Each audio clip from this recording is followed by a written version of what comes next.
I just got a Milwaukee M18 Fuel impact wrench. I'm pretty excited about this tool. I've been wanting to get one for quite a while.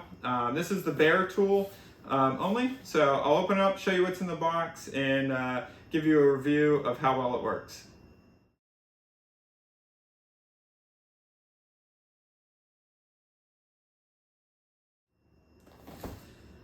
Now, I purchased the bare tool because I also have the drill and driver. If you want to see a review of their latest drill and driver from Milwaukee, you can check out the video that's linked up above right now. But I'll be using the battery packs from those. These are 5 amp hour battery packs from Milwaukee.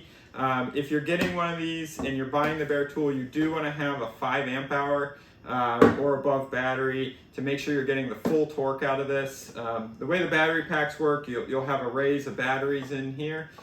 There's 2 layers of batteries in here, and it's able to draw current from both layers at the same time. So if you have the thinner 2 amp hour batteries, you're not going to get full current going to this, which means you're not going to get full torque. So you definitely want to make sure you're using a 5 amp hour or larger battery with this. So let's go ahead and see what comes in the package. I bought this tool on Amazon. It was where I found the best price. I was actually surprised how inexpensive I was able to get it for about $160 for the bare tool, which is honestly cheaper than some of the competitors that aren't quite as capable of a tool. So this is a tool. Overall, from tip to tip, it is 6 inches. Which is shorter than pretty much anything else anyone's making in this torque range. This is the mid torque. If you need the high torque, Milwaukee does make a higher torque option for you. But I went with this one because it's so compact. Should give me space to get in close to things, not be restricted when working. Let's go ahead and see how it works. So this has a hook on each that you can put on either side or just remove. That'll hook here or attach here. You can see there are 1, 2, 3 lights around here, so you get good light around whatever you're working on, and you can see no matter what angle you're holding this at. The impact driver has 4 different settings that you can move through right here. There's a button and it lights up to show you which one it is. The first one is 350 foot-pounds of breakaway torque and 350 foot-pounds of fastening torque. The second mode gets you 450 foot-pounds of breakaway and fastening torque. The third mode, that gets you to 550 foot-pounds of fastening and 650 foot-pounds of breakaway torque. So quite a bit of torque in a pretty small package here. The last mode is pretty interesting. I've not seen this on any other of the competitors.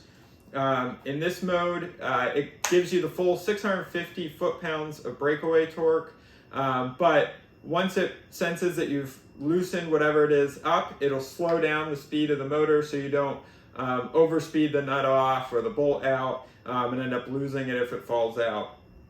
So it gives you some control. It also gives you a lot of control on fastening.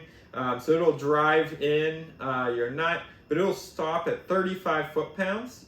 So if you have something that you want to be careful that you don't over torque, like your lug nuts on your car, you can use that setting and it'll stop, and then you can use your torque wrench to get a little more accurate torque. There are 2 options that you can purchase when it comes to how you're attaching your sockets. One is a pin detent. That is not what I have here. A pin detent has 1 ball on one side of the drive that you need to line up with the hole in your socket or the recess. Sometimes it's a through hole, sometimes it's a recess. And when you put it on, it's going to be a really firmly locked on. Going to be really difficult to get off. You really only want that if you're going to be using it with one size of socket over and over. What I purchase and what I recommend for most people is the ring detent. There's a metal ring here, and it will stick out just a little bit above the square drive. And regardless of what orientation you put this on, it'll lock in place without being too difficult to remove. So you can put it on, but you can also take it right back off. It's a lot more difficult if you're using the pin detent. I've got this in the 3rd setting. Let's go ahead and take a lug nut off with it.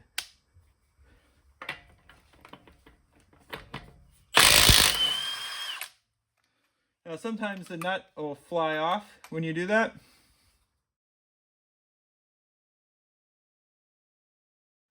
So let's try it in the auto stop.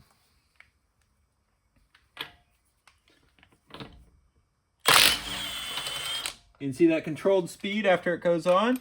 Let's go ahead and put these back on using that mode and see what kind of torque we get.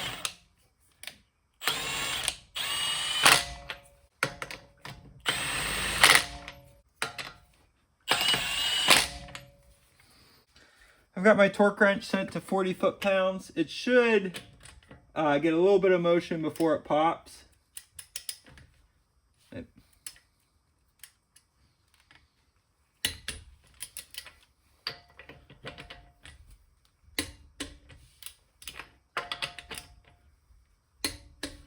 You can see I got a little bit of motion before it pops, so I do think it's stopping below 40, probably right around 35 foot-pounds.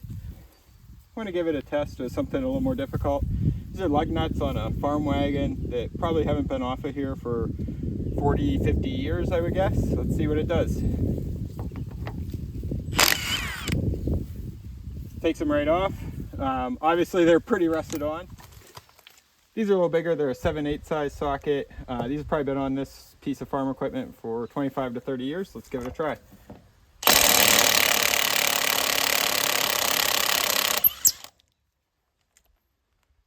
Takes it out. If you found this video helpful, give me a thumbs up and tell me about it in the comments. You can also ask your questions about this tool there, and I'll try and get back to you as quickly as I can. And of course, don't forget to subscribe to my channel for more helpful videos. Thanks.